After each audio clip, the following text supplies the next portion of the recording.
Greetings and salutations, and welcome to another edition of the YouTube channel. Too many plugins. I'm your host. Today we're going to talk about some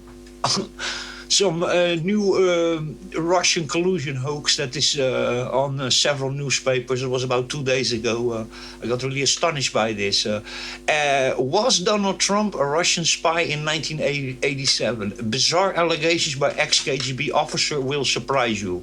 Well, what surprises me of this is that we believe the word of an ex-KGB agent instead of two times president of the United States.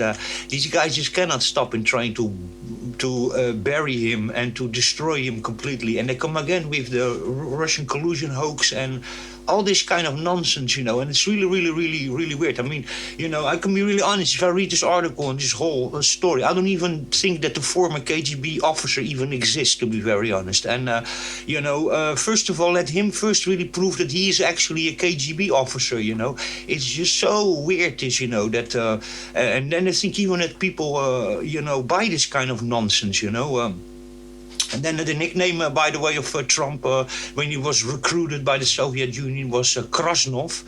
Claims suggest that Trump's visit to the Soviet Union for real estate was a covert operation to recruit him for the KGB, which is a complete ludicrous, And then you talk here about the Cold War, of course, the Cold War, what was it? The USSR collapsed in 1990, I think it was, and then the Berlin Wall collapsed in 1991, the time of the KGB and Eastern German Stasi, I think, is really over, But it's just incredible, that we need to believe the words, first of all, of these newspapers, that are all compromised, by the leftist, radical left liberal ideology, and that we then need to believe the word of a former KGB officer. We need to believe that quicker than we need to believe in the integrity of Donald Trump, who was twice the president of the United States. As far as I understood it well, I think that Donald Trump's father was born in Ireland, somewhere in Great Britain. I think it was Ireland or Scotland, and then his mother, I think, was Jewish, if I'm not incorrect in that. But there you go. Hope you guys believe it all. Donald Trump was a Russian spy in 1987. Bizarre allegations by ex-KGB officer will surprise you. Well, this whole story doesn't surprise me that they're still kind of trying to push this kind of narrative, but it's so ridiculous and preposterous that it's just incredible that they even what they did in the election, and trying to push all this Nazi idea and also the running their whole election on identity politics, and apparently they haven't learned anything from their election, and unfortunately I'm in Europe. I can hear him. I'm in Portugal, by the way. I can hear speak freely still my mind about these kinds of things, but if you see where Europe is going in many countries, there's always censorship going on and people going to jail for things that they post, and politicians that they criticize, and making memes or resharing videos that can have some sort of underlining form of racism or hate speech. And that depends, of course, completely how you interpret that. And everything is in the eye of the beholder. And what for one person is hate, and for one personal culture is hate, is in another culture and a person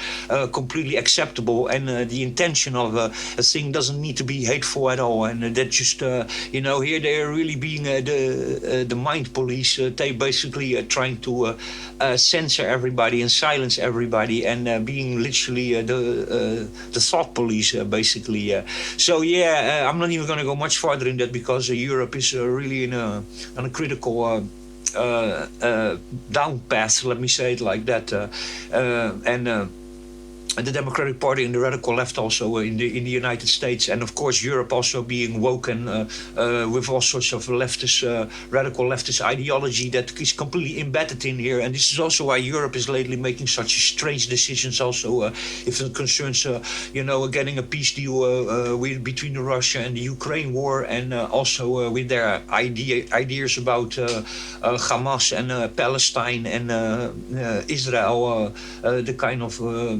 actually quite damaging rhetoric they are pushing to people, and actually even radicalizing a lot of people with their strange and basically not an honest way that they are presenting the difficult situation that the world is in today, and they just keep on pushing this kind of rhetoric, and they are basically weaponizing empathy, and they are fear blaming, and they are causing mass fear and mass hysteria in people by constantly pushing this kind of outrageous kind of rhetoric that I can't even understand that people take this kind of stuff serious, because I really cannot, and prove me if I'm wrong if it later turns out that he was really a KGB spy, which is a completely ridiculous idea, but then I'll take back what I said. This is just allegedly all, and just one man's opinion here, but for me it's completely outrageous that they keep on pushing this. It was, by the way, all over the big newspapers 2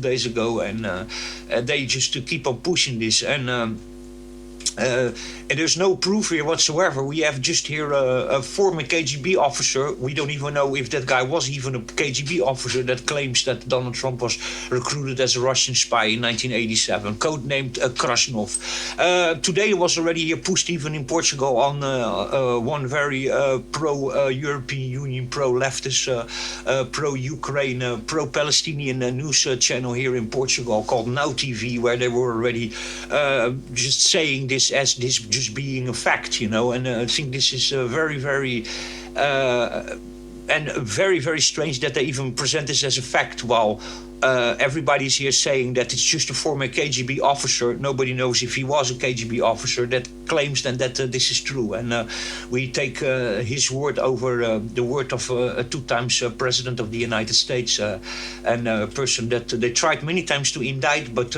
got all the time proven to be innocent in that sense, except one case where he paid some money back, but still it was a politically charged case that they weaponized the American justice system basically to go against their opponent, Donald Trump. You know it, I know it, and who doesn't know it well wasn't really paying attention to the political landscape and what they have tried to do to Donald Trump. And by the way, also after that, still pardoning Hunter Biden because of the laptop story, and Joe Biden giving him a pardon for 11 years. But then still saying that he haven't done anything wrong, but he's going to pardon him for the last 11 years, which is also like a really, really, really strange story. Anyway, believe what you want to believe, but I find this very hard to believe this. But you see, the things are getting published like this, and they are first here conspiratory over here, and then later on, by people are already just being remembered and retold as being the truth, and then you get 2 or 3 days later, you get maybe a small article somewhere saying that, oops, actually it wasn't true at all. We found out the guy was a liar, and he was never even a KGB agent. He was just hired by the radical left to push this nonsense, So, but there you go. Anyway, I hope you guys enjoyed that. Until the next time, stay safe, take care. I'll catch you in the next video.